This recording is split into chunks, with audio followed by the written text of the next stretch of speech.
Nahuli kamang pananaksak ng dalawang lalaki sa kanilang biktima sa Quezon City. Ang hinihinalang motibo sa krimen, awayan sa droga. Nakatutok si Michael Fahatin, exclusive.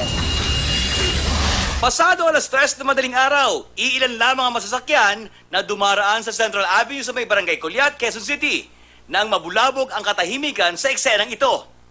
Nagpambuno ang dalawang lalaki, tila nagsusuntukan. Pero inuunday na pala ng saksak ang isa sa mga lalaki. May kasama pa ang suspect na umunday rin sa tagiliran ng biktima.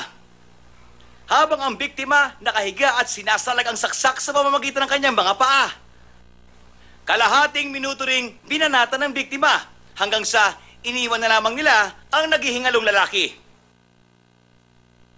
Sa puntong ito, unti-unting nilapitan ang biktima ng mga residente at motorista, barangay at ambulansya at ang mga pulis. Nangyari ito dito lamang katapusan ng Abril sa kahabaan ng Central Avenue. Pero hindi pa nakilala ang mga suspect. Kaya't panawagan ng mga pulis at barangay.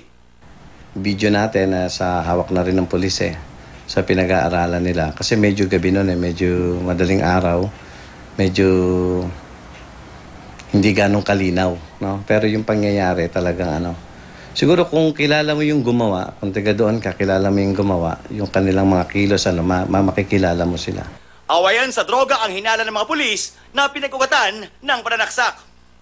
Michael Fahatin, nakatutok, 24 oras.